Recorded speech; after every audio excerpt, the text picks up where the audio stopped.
And now you have to ask yourself, how did 50 come into the possession of Diddy's footage for Diddy's documentary about Diddy?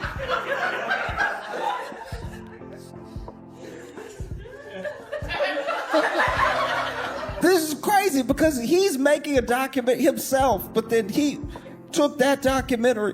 Apparently what happened was that Diddy did go to jail and then he couldn't pay the camera. Kurt Barrows has a lot of insight. And this documentary is about people being able to tell their truth or tell their version of the story. For a long time, Katt Williams was dismissed as the outspoken comedian who spoke too freely. People laughed, brushed off his words, and moved on. But something shifted. When Katt Williams appeared on Club Shay Shay with Shannon Sharpe, the tone changed. The laughter faded, and people started listening because this time, it wasn't just jokes. Music, it was timing. His statements began aligning with real events unfolding around Sean Combs, raising questions about influence, control, and an industry that survives by keeping certain truths buried. Then came 50 Cent with the release of Sean Combs, The Reckoning. The conversation, music, exploded. The documentary brought forward patterns, timelines, and footage that had circulated quietly for years. But viewers noticed something, not just what was shown, but what was missing. Certain names, certain connections, entire pieces of the story seemed intentionally absent. And suddenly, Katt Williams didn't sound crazy anymore. He sounded early. Comedy Jam 25. It's good to see so many funny people together in one room, all wondering the same thing. Is Katt Williams gonna show up? Shit, I'm nervous as hell right now. Yeah. Oh, he's right there. There he is. I didn't know he was right there. Nigga, I would not have said that if I had seen that. Yeah. I'm not used to quiet, introspective Katt Williams. No. Well, let me ask you this. When have you ever seen this many heavy hitters all together at the same time? Yeah. In the same room. Yeah. Right.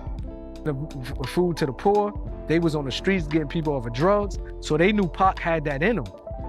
So I definitely would say they was watching them. Yeah, I mean, me hearing you break that down like that, you making some good points.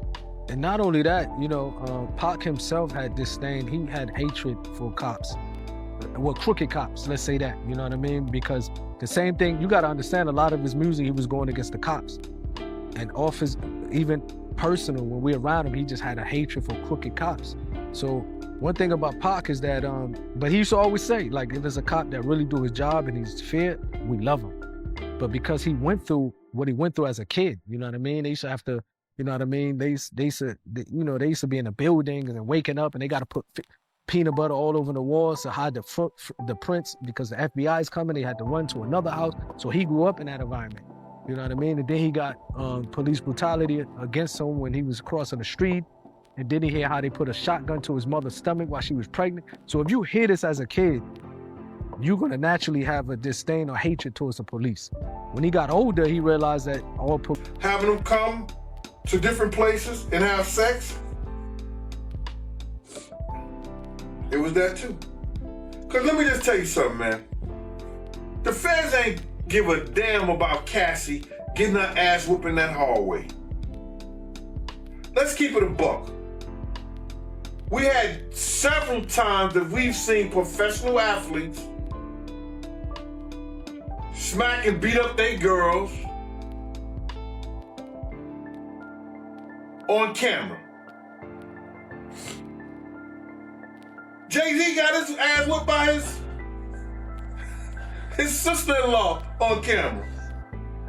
What's her name? Solange. You got it ass. The feds ain't step in and do nothing. The feds don't care about you getting your ass whooped. It's those other things that come under the guidelines that they care about. Yeah, I mean, the tape comes out, man, and the way I seen it when the tape came out, it made it look like everything Cassie was accusing him of now has credibility. before we seen that tape, it was a young lady named Gina that accused Puff of punching her, kicking her, and totally assaulting her while she was pregnant. Not one news media other than I think Tasha K ran that. Nobody did nothing because he was protected by those people. He was still in good with those people. The federal government is just as guilty as Diddy. Do you believe that media and people in general, or even people in high places, are scared of Diddy? And they're scared like how powerful he is and the things that he can do to them? I don't think they are scared of him. I think they more so, they don't want him to embarrass their reputation and things that they've been known for. You understand? I think that they don't want, if they was in any of those freak off tapes, if they played a part in any of those Diddy sessions, they don't want it to get out to the general public to make up their brand. That's why a lot of those rappers, that's why a lot of those athletes, they not saying nothing and they quiet as a church mouse. Because now they don't want to mess up their brand and they don't know what he's going to say. You ain't heard nothing from his biggest fan, Stevie J. He been quiet. A lot of people are quiet. That's a fact. Well, you know, one of the things that happened right after Diddy was arrested is a long list of CEOs stepped down. What are your thoughts on that? Half of New York City stepped down. So, did you know that, Cam? I didn't know that, no. Yeah. In the mayor's office, damn near everybody is stepping down. From fire chiefs to police chiefs to commissioner of this, commissioner of that, the board of education and everything. I'm like, yo, damn, all of them was on Diddy Island? I don't even know. But what I'm saying to you, allegedly, all these people are stepping down because they don't want to lose their pension. They don't want to be brought up in this whole Diddy mess. And they preparing. It appears to me that they preparing, if anything come out, that they could be already out and it won't be a big to-do.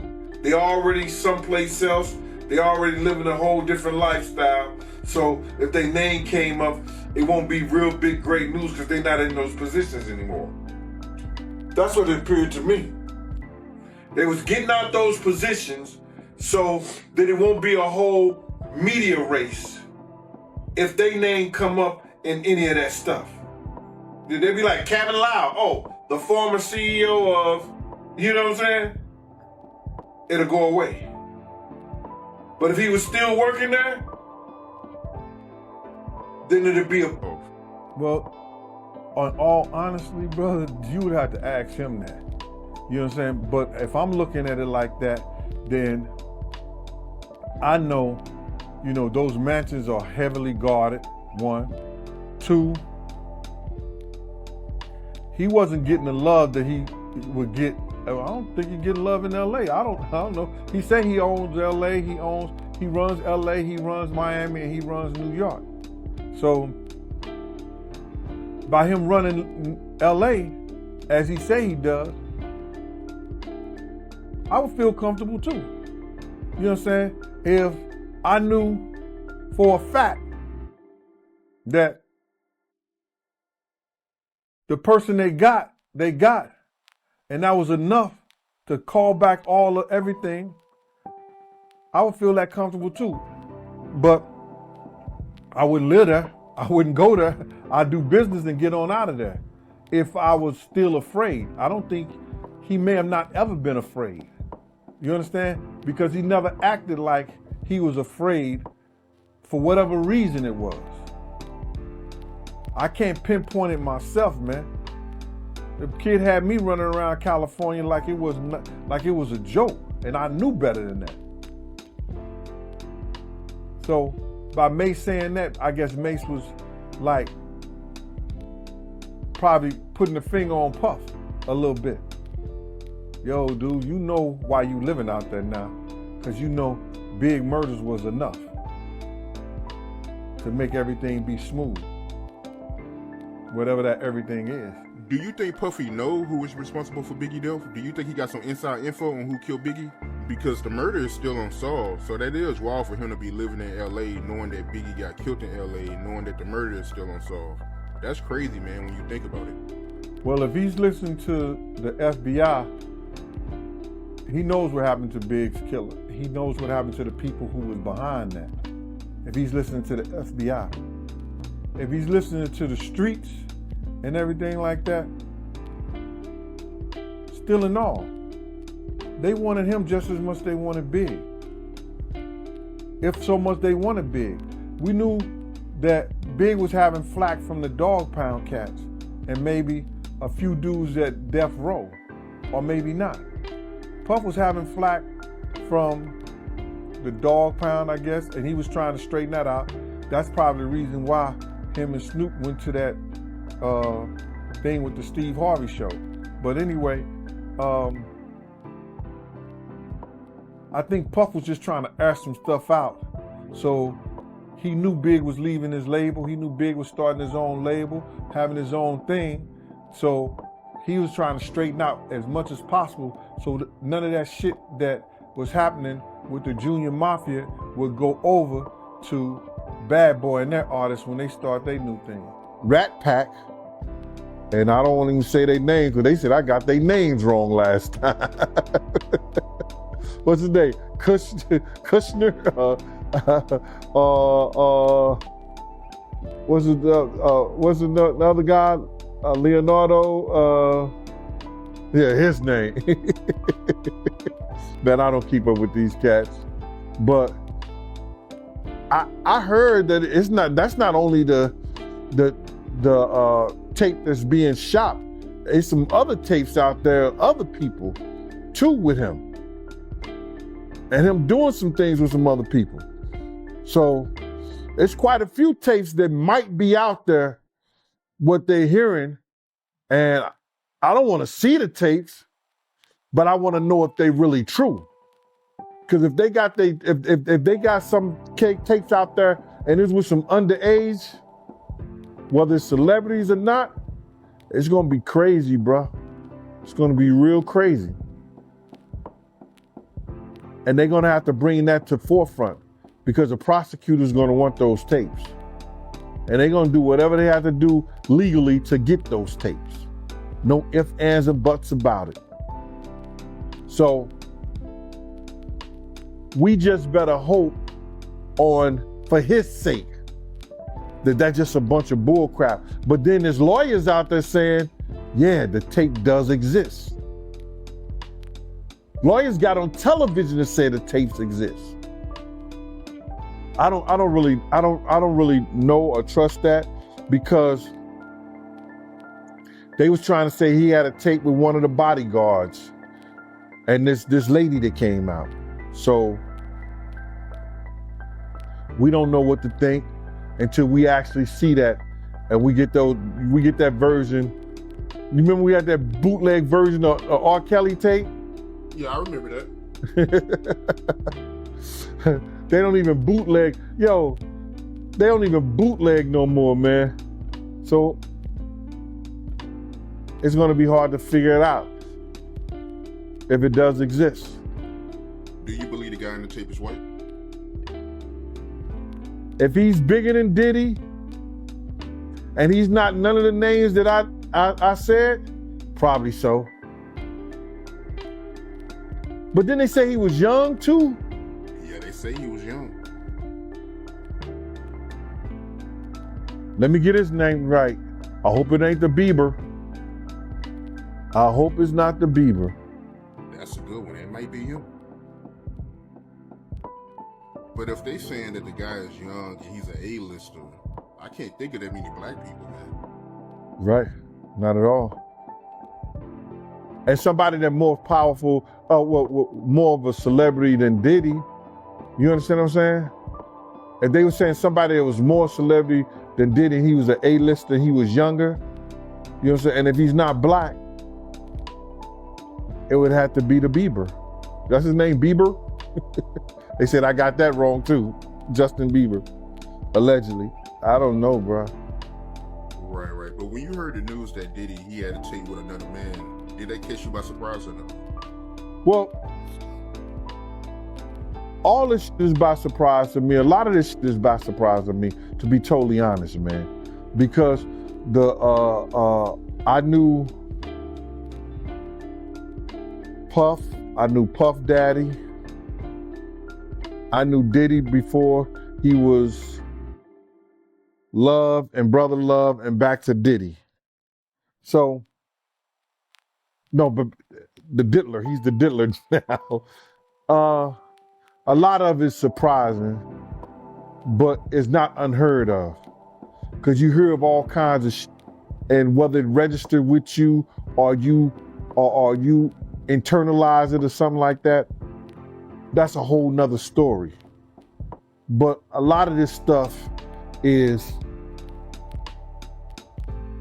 crazy. But this is the world that we live in now, man. That these individuals thinks is all right. Bruh, when does it comes all right to be sitting there eating food off a naked woman? When did we start doing what they do? Let's keep it a buck. When did we start doing what they do? These guys is popping pills. These got Jay-Z dancing with a chick that's into cannibalism and supposed to be witchcraft and stuff like that. When did we start doing that? It's messing up who we are and our culture. And these guys is out here selling it to us like it's all right. And it's not all right, bro. We got to get back to us and what hip hop was meant to be. Not what they want you to think it's supposed to be.